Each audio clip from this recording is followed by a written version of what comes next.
Bismillahirrahmanirrahim. I am your physics teacher Shazia. Today is the 14th lecture of week 3. We will continue chapter number 1, electrostatics. The learning of chapter is drive an expression for energy stored in a capacitor. Second year ये topic आपको इस तरह से नहीं आता कि आपको drive करना आए टॉपिक. ये टॉपिक आपको आएगा कि आपने इसका जो रिजल्टेंट है वो रिज़ल्ट इसका क्या है. यानी आपको एक MCQ आएगा या फिर जो है वो आपको फिलिंग द ब्लैंक्स होगी कि उसमें आपने ये वैल्यू जो है वो करनी होगी.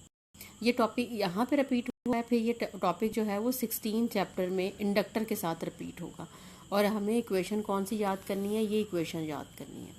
इसमें उन्होंने कहा है आप कैपेसिटर यूज़ करते हैं तो उसमें कैपेसिटर में initial charge of the capacitor जो होता है वो ज़ीरो के इक्वल होता है जब आपने उसमें कोई बैटरी जो है वो अप्लाई नहीं की. और जब आपने बैटरी अप्लाई नहीं की, it mean the potential difference between the plates which is equal to the V which is also equal to zero. Then when the capacitor is fully charge, जब हम पोटेंशियल डिफरेंस की value लगा देते हैं, V potential difference आ जाता है between the plates, तो आप उसको V से रिप्रेजेंट कर देती हैं.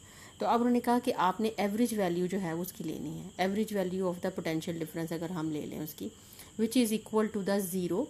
जैसे हमारे पास फिज़िक्स में कोई भी प्रैक्टिकल हम कर रहे हैं तो 2 रीडिंग्स हैं, तो 2 रीडिंग्स ले रही हैं, तो उन 2 रीडिंग्स को आपको 2 पे डिवाइड करेंगी, मीन वैल्यू ले रही हैं. 0 plus V divided by 2 which is equal to V by 2. आप इसे लिखेंगे कि average value of the potential difference है. ये आपके पास एवरेज वैल्यू पोटेंशियल डिफरेंस. अब वैल्यू आपने लगाई तो इसमें उन्होंने कहा पोटेंशियल एनर्जी की वैल्यू क्या है. ये मैंने टॉपिक आपको पढ़ा चुकी हूँ. Value of the potential energy work done in moving a unit positive charge from one point to the other point equal to the Q delta V. अब Q डेल्टा V, Q की value लगा दी और average value of the potential की value लगा दी which is equal to V by 2. Then the potential energy equal to the half QV. ये value आ गई. Q is equal to the CV. ये कैपेसिटर के आर्टिकल में आपने ये वैल्यू पढ़ी है Q इक्वल टू CV. आप इसकी वैल्यू लगा देंगी. Then the energy which is stored in a capacitor which is equal to half CV square. तो आपने ये वैल्यू ज़रूर याद रखनी है और इतबा आर्टिकल को अच्छे तरीके से पढ़ लेना है.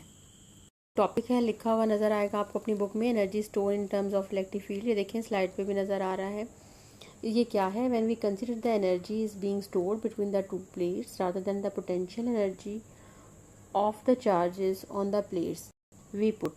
ये रिलेशन जो है वो हम पढ़ चुके हैं. ये relation C is equal to A0 epsilon R divided by D. ये कब का रिलेशन है? जब हमने पढ़ा था कि एक डाइलेक्ट्रिक जो है वो बिटवीन द प्लेट्स हम रख देते हैं. फिर एक और रिलेशन मैंने आपको पढ़ा था V is equal to ED which is the relation of the potential gradient. अब हमने क्या करना है कि इस इक्वेशन को हमने हाफ V स्क्वायर की वैल्यू जो मैंने आपको पढ़ाई थी energy which is equal to the potential energy is equal to half C की वैल्यू जो है वो मैं पुट कर दूंगी A epsilon naught epsilon R divided by D.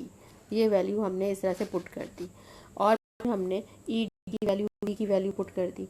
इनका स्क्वायर ले लिया और इस इक्वेशन को जस्ट जो है वो अरेंज कर दिया.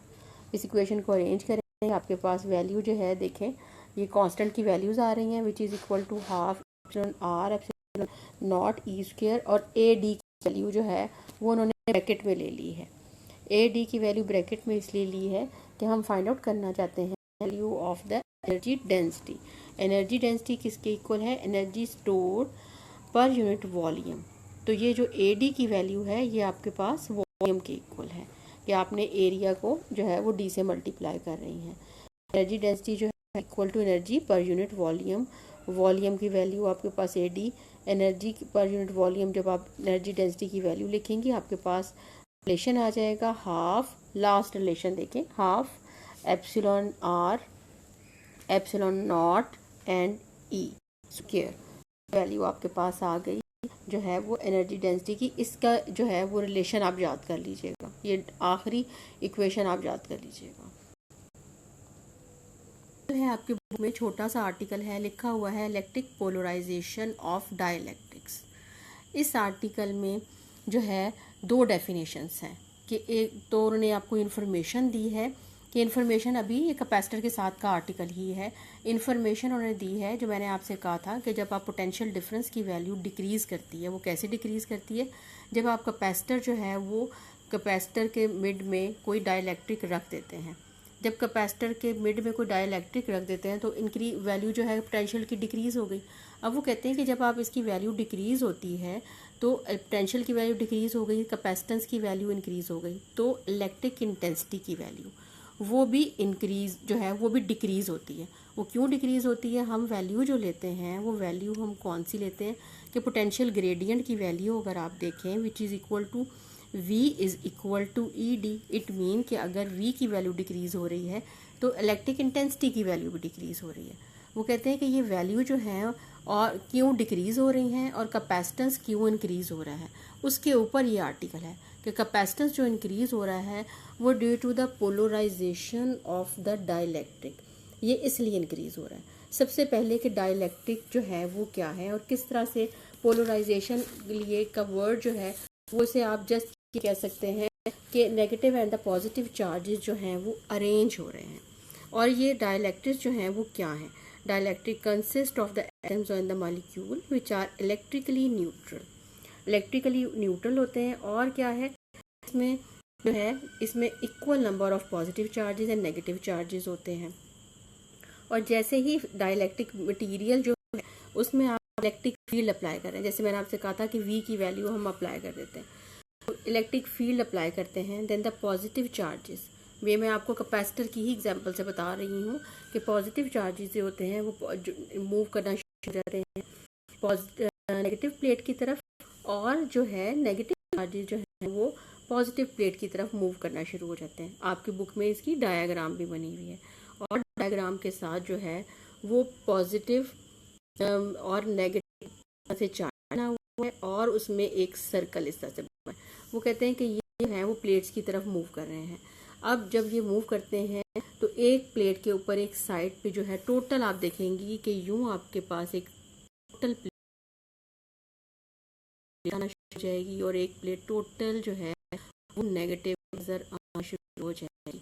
और उसमें उन्होंने कि ये जो आपके सर्कल बने हुए हैं अरेंजमेंट ऑफ द चार्जेस हैं, ये अरेंजमेंट ऑफ द चार्जेस को आप कह रही हैं कि ये पोलराइज्ड हो गया है। डाइलेक्ट्रिक जो है मटेरियल जो है वो पोलराइज्ड हो गया है। और इस पोलराइज की डेफिनेशन आपने अच्छे तरीके से याद करनी है। इसकी डेफिनेशन क्या है, व्हेन ए डाइलेक्ट्रिक, ये देखें आपकी बुक में भी इस तरह से ये मेंशन है, when a dielectric material is placed in an electric field then the negative and the positive charges of atoms or molecules of dielectric are slightly displaced, बहुत क्विकली मूव नहीं करेंगे, स्लाइटली मूव करेंगे। This phenomena is called the polarization and dielectric is said to be depolarized. it means कि जब dielectric polarised हो जाएगा तो फिर जो है वो कैपेसिटेंस जो है वो इंक्रीज हो जाएगी, पोटेंशियल डिफरेंस डिक्रीज हो गया, इलेक्ट्रिक इंटेंसिटी जो है वो डिक्रीज हो गई। फिर आपने क्या करना है कि ये जो मैंने आपको सर्कल का बताया है एक पॉजिटिव और नेगेटिव चार्ज होगा, आपने इसकी डेफिनेशन याद करनी है कि ये जो बनाए हैं स्मॉल जो है वो आपको नज़र आ रहा है, उसने कहा two equal opposite charges separated by a small distance make a dipole, ये एक डायपोल बना लेंगे। और डायपोल की सेकेंड ईयर आपको डेफिनेशन इस आर्टिकल में क्या क्या डेफिनेशन आएगी, आपको डेफिनेशन आएगी पोलराइजेशन की, और सम टाइम वो इलेक्ट्रिक पोलराइजेशन भी नहीं लिखते, वो अंडरस्टूड कर देते हैं कि पोलराइजेशन की डेफिनेशन। फिर आपको इसमें से डेफिनेशन आएगी डायपोल की। आपके माइंड में होना चाहिए कि आप डाइलेक्ट्रिक जो है वो किस तरह से हैं और किस तरह से ये मूव करते हैं। और फिर ये कि इसमें ये अपने आपने अच्छे तरीके से याद रखना है कि electrons and the nuclei are slightly displace as a result the center of the positive and negative charges no longer coincides with each other, so one end of the molecule show the negative charge and the other end show the equal amount the positive charge, जो मैंने आपको total diagram में बताया कि आपकी book में भी बनी हुई है, ये इस तरह से बताएंगे। hence a dipole formed, the molecule is said to be polarized and the phenomena is called the polarization। Second year ये आपने अच्छी तरीके से इसकी डेफिनेशंस को याद कर लेना है। थैंक यू सो मच, अल्लाह हाफिज़।